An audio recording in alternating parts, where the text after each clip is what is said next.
Hello there. Welcome to lesson 2 of Beginning Crochet. Last time I left you, we talked about the essential supplies you would need, and I showed you how to make a chain and how important it was to make sure that your chain was consistent. You had homework to practice making a chain. How did that go? Feel free to comment down below. I would love to chat with you about your experiences and your progress learning how to crochet.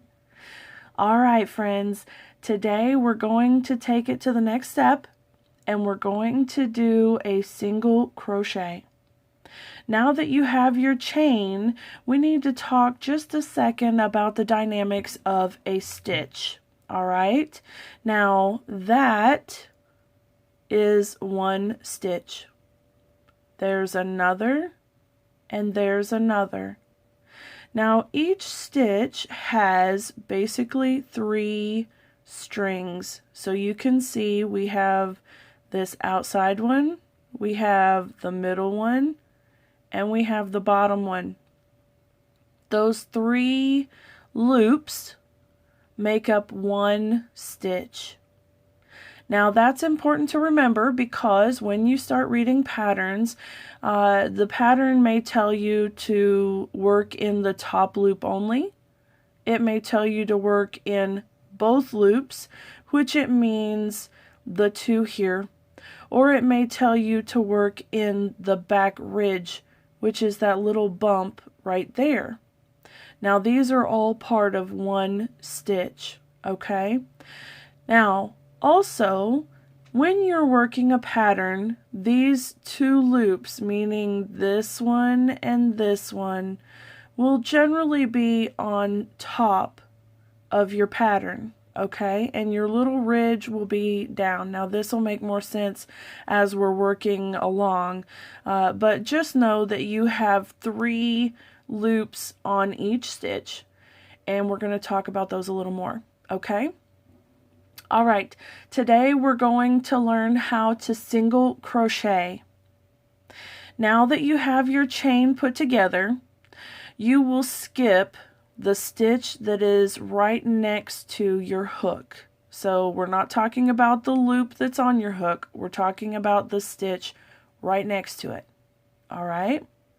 So what you will do is go into just that top loop, yarn over, draw the loop through the hole, use your thumb and middle finger to hold the working piece, yarn over and draw through both loops. That is a single crochet. And we'll do that again.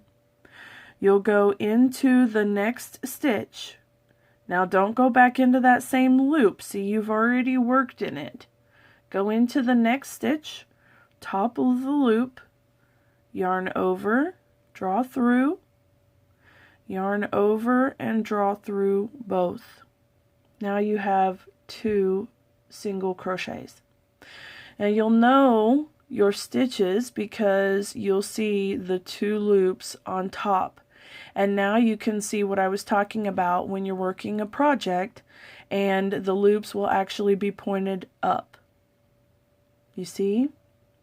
All right, let's do a couple more. Go into the next stitch, go through, draw up a loop, yarn over, draw through both. Very good. All right, let's practice just a couple more. Go into the stitch, draw up a loop, yarn over, draw through both. Into the next stitch, draw up a loop, yarn over, draw through both. Very good. Look at that, you're doing it. And you'll be able to see that you can count your stitches 1, 2, 3, 4, and 5. Now, I'm going to throw a little monkey in your wrench here. All right, when I'm starting a project and I have made my chain, most often I will actually work in that back ridge.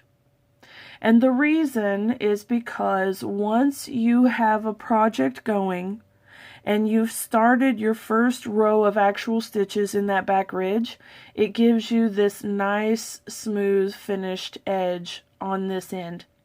So I'm going to do a handful of single crochet using the back ridge, and I will show you the difference between the way that this finished edge looks and the way that this finished edge looks, and you'll be able to see what I'm talking about.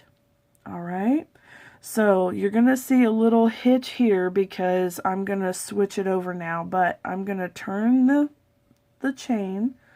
I'm going to put my hook in behind that back ridge, and then I'm going to work my single crochet exactly the same way. So I'll go behind the ridge, draw up a loop, yarn over, and pull through both. Go behind the ridge, draw up a loop, yarn over, pull through both.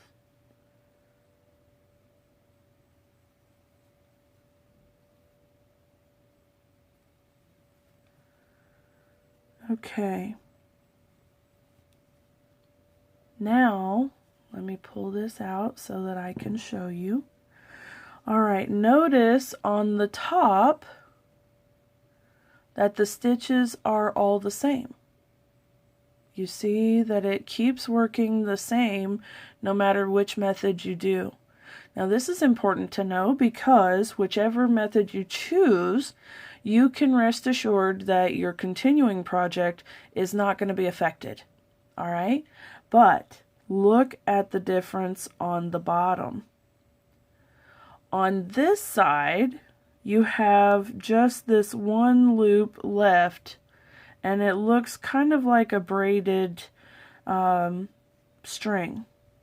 But on this side, you have what looks like another single crochet, right? You have both loops. It has a nice finished edge here.